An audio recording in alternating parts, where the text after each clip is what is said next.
so hopefully everything's picking up and the neighbors who are blasting their music you cannot hear. But I'm just doing a quick recap of the day. I think I'll probably do this every day as well.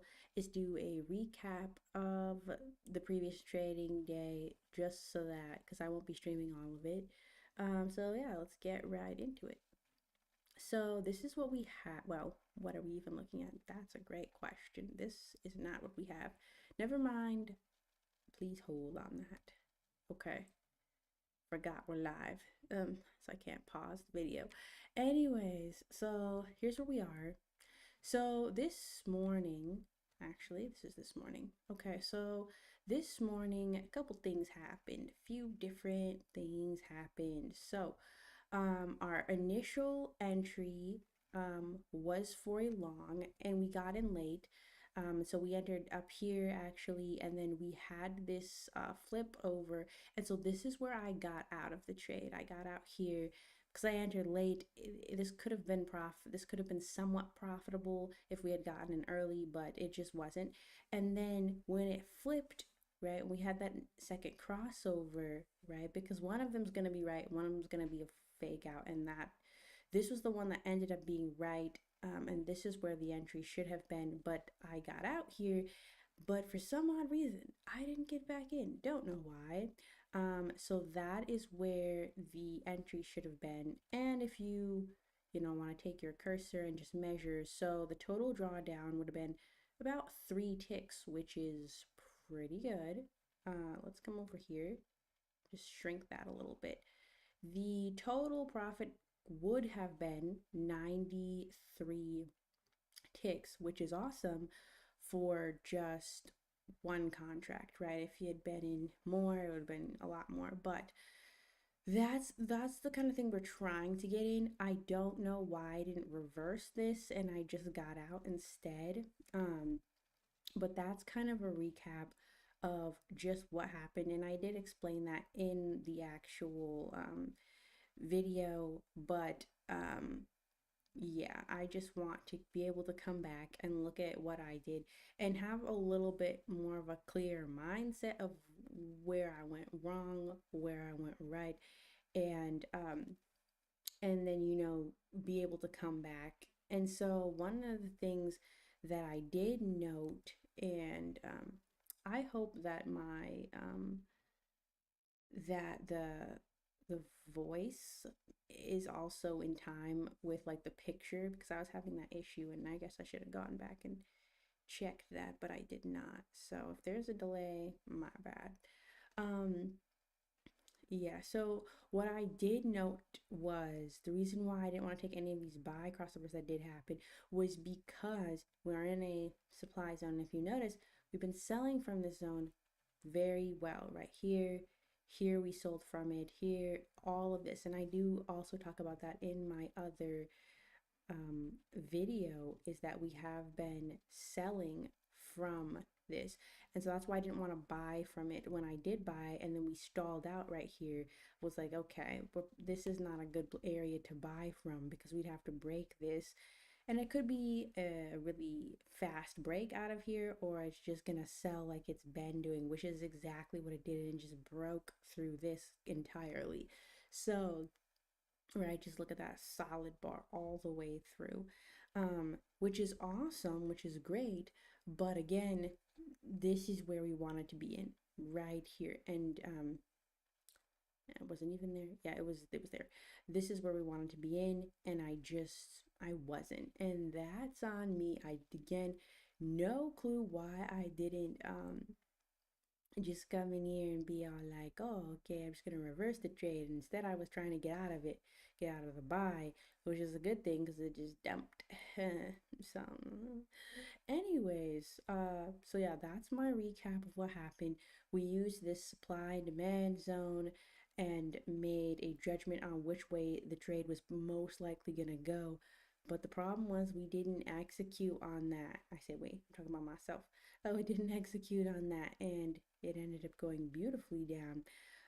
But and another thing I did want to note is that while there is generally some sort of a direction in the morning. This was kind of choppy, right? It didn't drop until the market opened. So it was choppy. So this would have been a little choppy to be sitting in, but it did end up going down. So again, it wasn't a guarantee. There's nothing guaranteed about it because we're in a supply zone and we were just kind of choppy in and out, in and out.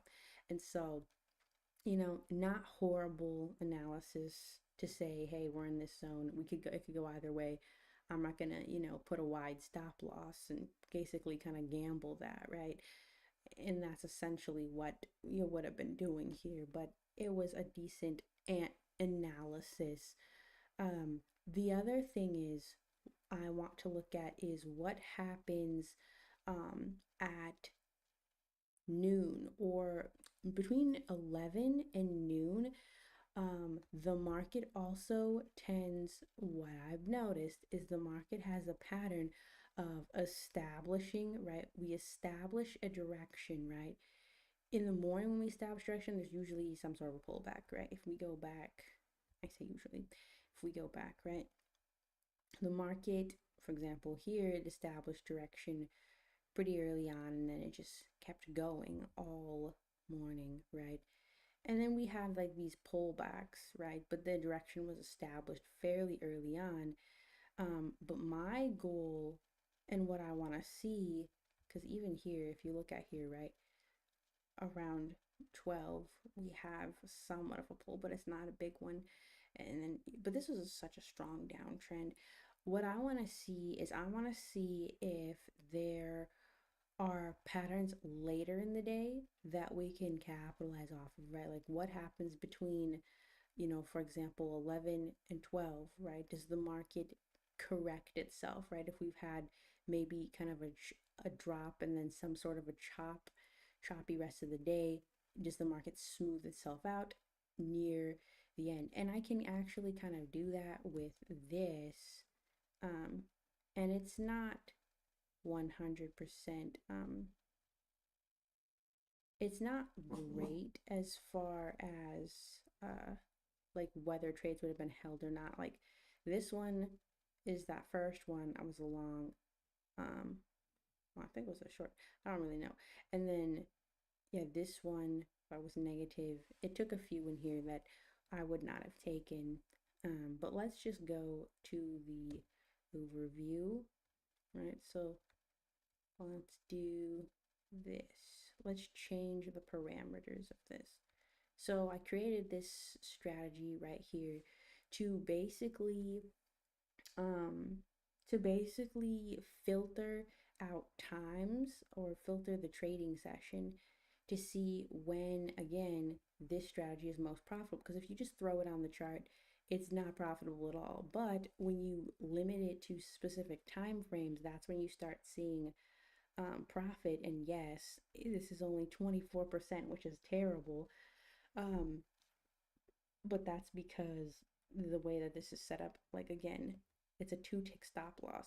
It's gonna get hit frequently, right? And if you notice, if we move this up, the profitability should go up. See, profitability goes up, but then your total P&L goes down because you're willing to risk more, so you're going to lose more, but then you're also not going to lose as often because that 2 tick stop is crazy.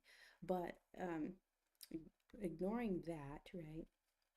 See, so yeah, just moving that will change the profitability and change that P&L as well. So then we can go here and so let's say, because I'd actually have to go back through each one of these, because the last one I showed you, there was about 80 or so um, trades that I recorded with the 5 o'clock to 7 o'clock yeah, time frame. So I'd have to go back and do that probably another 80 times to see what this would be, but I can also do it here. It's just not going to be as accurate because I won't actually get to see what those trades are looking like. But let's do 11. I don't know about 11. Let's do 11:30 to, it's a weird time. let's do 11:30 to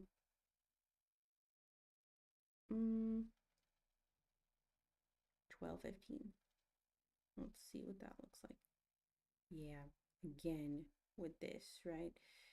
It it's something that you just have to kind of look at, because then we can say okay, and then we can come out here and you can look at the trades. You could look at this, um, and then there's trade.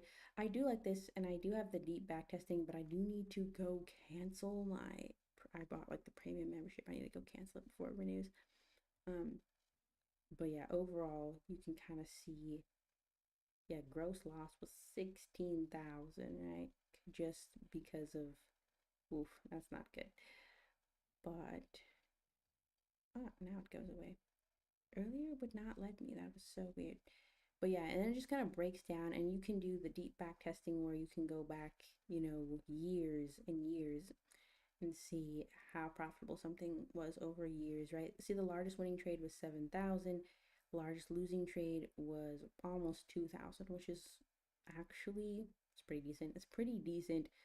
Um, Average bars in trades. See, 133 bars in a losing trade is bad. You should never have, there should never be, I mean, that's a long time to hold a losing trade.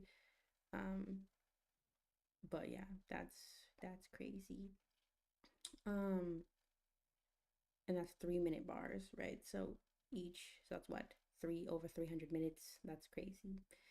Um, I don't even know how many hours that is, but just to lose. And then we can look at here and actually kind of look on the chart, right? For example, this would have been a short, but where's the exit? Where do we exit that short? Why is there no exit? It should be telling us, see, here's the exit. I think that looks like it's our short exit. Why didn't it exit somewhere in here? That's so weird. See, again, not super accurate. It's not super accurate as far as, or maybe not. What is this? This is an exit for long. Where's the exit for that short? That's my question. I guess it never exited the trade. That's weird. That is so weird. Okay, well, anyways, see, there's a long and we exited, and then here's a short that was never. See, this should have flipped. It should have flipped. It should have flipped. This should have. Maybe not. Okay, see, this is why it's so difficult to tell, because some of these things don't actually make sense. Like, for example, here's a short, but where's the exit, right? Um, Here's another one. Here's a short, but where's the exit? I think the exit is probably, I don't even know. That's the question. Nobody knows. Um, no idea. And see, that could be part of the problem, because there's exits for longs. I'm seeing that, but I don't see exits for these short positions. So maybe that's something wrong with the code, is it's not exiting trades. So, it's a work in progress, this thing. But it helps me filter out, um when um I'm looking at these things, what's more profitable. And yes, it's not perfect, and there's a lot of bugs clearly, but we can see, um, what trade should have been taken. For example, this one was a short. This would have been a bad short, right? But then around 1:30, that we get a long entry, and depending on your stop, it could have been a bad long entry too, because you would have had to be out by like here. So, um, again, when is the best time? Because the market generally tends, after the manipulation, which is the open, the New York Open is the manipulation, the market will settle into something on the Nikkei almost always, unless it's something like this where it was just like flat. Although even here, right, we settled into some sort of an uptrend. That's what we're trying to catch, is when the market settles into a rhythm, it has a flow, and then we just jump in on that, right? So that's something I'm going to be looking at most definitely, um, as far as taking trades, in the afternoon or in the late morning. But I am going to focus solely. Ah, see, there's a short exit. So I don't know what's going on with that code because it did exit this short right here, right there. Um, Maybe the exit, if it doesn't hit the TP, then it'll exit when the new trades are created. That's possibly what was happening. Um, because probably the take profit was too wide. Um, but yeah, so something like this, right? We enter around noon. Nice. But this first one, and depending on the stop loss, would have been bad potentially. Um, but again, our main focus is to try to get this, right? Because this is where we had that at 5, right? And then we're gonna buy until, until something gets hit. A take profit, trailing stop. I think I'm gonna have to utilize trailing stops for this for sure. But anyways, that's all of my recap. And so I don't forget what I was talking about. Basically, we had a late entry, so it wasn't profitable. And then we didn't flip the trade and didn't reverse the trade. And then, missed out on, 93 ticks and only 3 ticks of drawdown. But that's why I like the Nikkei, because you don't get all of that crazy amount of drawdown. And if it goes, it goes. And you might get some chop like this. But um, again, what I've seen is this early pre-market kind of tells where we are trying to head, and especially if you look at the supply zone, right? That's also a good indicator that we're probably gonna sell from it. I could try to put other things on like the ADX. I don't know about that because this just the volume is weird, and so I don't think it would respond well to that. And even though I had an ADX, like a dynamic ADX that was for specifically this, it the volume gets all weird with this because you have spikes and then moments where several minutes it just moves. It doesn't move at all. It's here, there. It just doesn't move. Sometimes this is a 3 minute chart. Sometimes you'll be waiting like, 5, 6, 7 minutes before it decides to actually go anywhere. So sometimes there's skips in these because price doesn't move. It just sits there because it's so slow. But that's the whole point, is you want to get in when it's slow and kind of know the direction it's going to go, right?